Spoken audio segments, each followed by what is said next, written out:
olá mães, familiares, alunos, alunas, sejam muito bem-vindos, abraçados e acolhidos à nossa videoaula de História. Bem, a nossa aula de revisão para nossa prova. Portanto, na disciplina de História, foco para a nossa prova geral, estaremos conhecendo sobre duas temáticas muito importantes e abrangentes. Primeiro é sobre o café, as mudanças trazidas para o café. Portanto, nós sabemos que as primeiras mudas de café chegaram ao Brasil há 300 anos atrás, citando o século XIX. Portanto, o café ele foi um grande setor econômico poderoso e produtivo para o Império do Brasil. Porém, ele também vai se tornar uma grande estabilidade econômica para a República implantada no Brasil.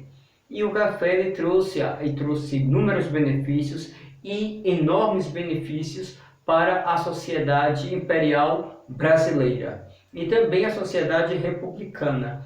E o café, durante muito tempo, ele foi o carro-chefe que comandou a nossa nação, e temos aí os barões do café, em que mais tarde teríamos também aí a crise, né, do mesmo produto. Mas, no nosso livro de História, estaremos conhecendo sobre essa temática na página número 92. Portanto, olha só, livro de História, na página número 92, é o nosso tema. Mudanças trazidas pelo café. Por volta de 1870, século XIX, né, existiam poucas indústrias no Brasil. O Império do Brasil ainda era um império ruralista, vivia da agricultura e da pecuária, prova disso é o café, né? Com a expansão do café, muitos fazendeiros paulistas mudaram-se para as cidades e começaram a abrir indústrias de sabão, tecidos, bebidas, papel, alimentos. Era nos estados do Rio de Janeiro e de São Paulo e Rio Grande do Sul que se localizava a maior parte das indústrias, né? Em São Paulo, várias transformações aconteceram. Casarões luxuosos foram construídos, população e o comércio cresceram, as ruas ganharam iluminação e eletricidade, ajudou os bondes, as máquinas das indústrias a funcionarem. O café favoreceu a construção de obras importantes na cidade de São Paulo, sendo elas citadas a Estação da Luz, o Teatro Municipal, o Museu do Ipiranga, o Mercado Municipal, a Agência Central do Banco do Brasil, a Escola Caetano dos Campos, né? Então aqui no livro de vocês tem uma gravura: plantação de café e campos de cana-de-açúcar nas proximidades de Ribeirão Preto, estado de São Paulo. Como vocês podem estar vendo, esta gravura. Depois teremos a outra gravura: café, pintura de Cândido Portinari, em 1935. A história do café foi retratada nas obras do pintor francês Jean-Baptiste Debré e do brasileiro Cândido Portinari. Como nós conhecemos essa temática, né? Então, o café foi o carro-chefe, como já havia dito, foi um grande empreendimento, um grande desenvolvimento socioeconômico do Brasil, que gerou muita riqueza, muita fortuna, muito poderio, tanto para políticos como também os não políticos, e levando a vários fazendeiros a serem agraciados com título nobiliárquico pelo imperador Dom Pedro de Alcântara II do Brasil. E também o café foi responsável pela manutenção, né, das questões da Guerra do Paraguai e também no financiamento e também da melhoria da sociedade brasileira, como nós estamos falando do período do século XIX.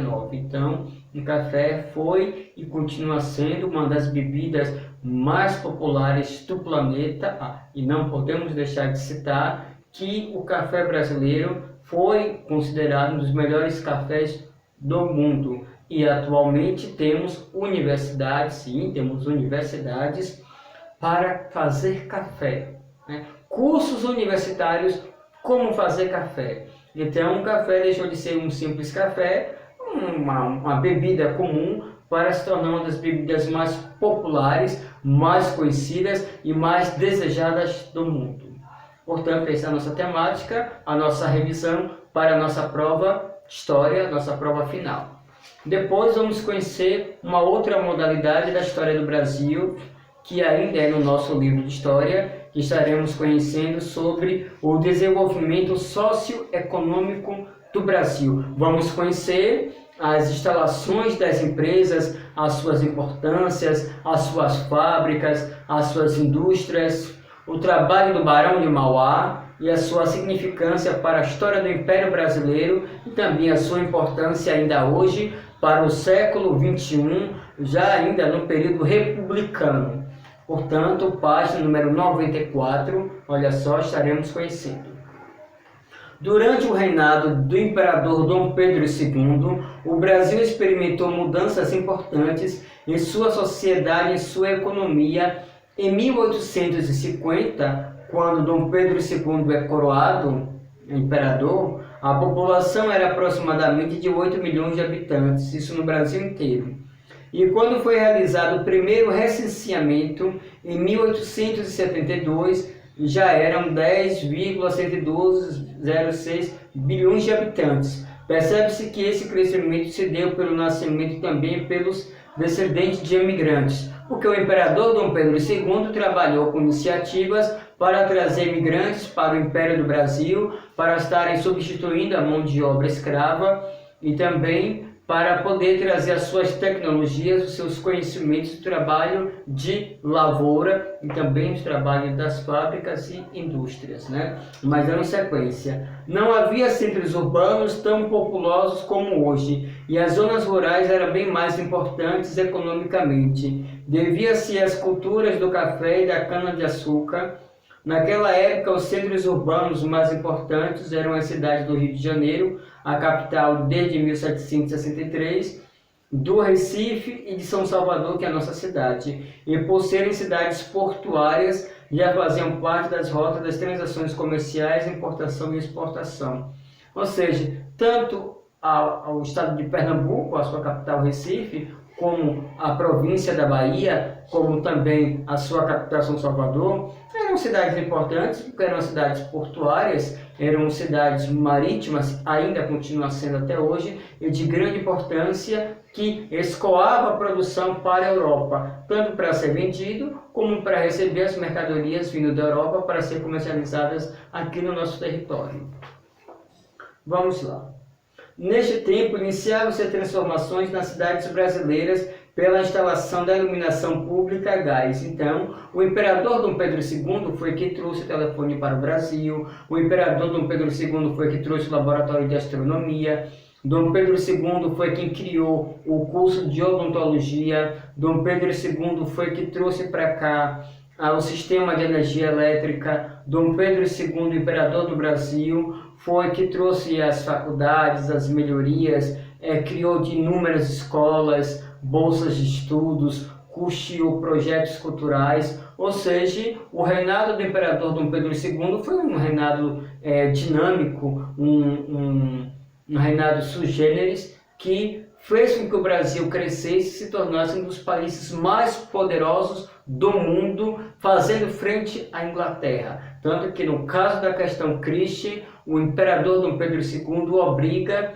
a Rainha Vitória a pedir desculpas ao povo brasileiro acusado de um crime que não cometeu, né? Para vocês verem a importância e o poderio que o Império do Brasil chegou a ter. Infelizmente hoje na República temos um show de vergonha, né? Vamos lá. Então, nesse tempo iniciaram-se transformações nas cidades brasileiras pela instalação da iluminação pública a gás, a rede de água, a rede de esgoto, a melhoria dos transportes, na comunicação, na procura de mais serviços, fez o capital circular com mais velocidade, deixando exclusivamente de ser voltado para as lavouras como era antes, ou seja, com o crescimento das indústrias, das fábricas, das inúmeras empresas, a criação dos Correios pelo imperador Dom Pedro II, a criação de inúmeros projetos, né, que fizeram alavancar o crescimento econômico do Brasil, fizeram um país dinâmico e de destaque. Então, temos aí a melhoria na saúde pública, vamos ter melhoria na condição sanitária, vamos ter a implementação dos trens, vamos ter um país progressista, um país evoluído. O Brasil chegou a ser o país mais poderoso de todas as Américas, mais poderoso do que o próprio Estados Unidos, em que hoje, infelizmente, nosso país é reduzido a cinzas, né? Fábrica de gás no Rio de Janeiro no século XIX é o tema que vocês deverão ler para conhecer essa temática, certo?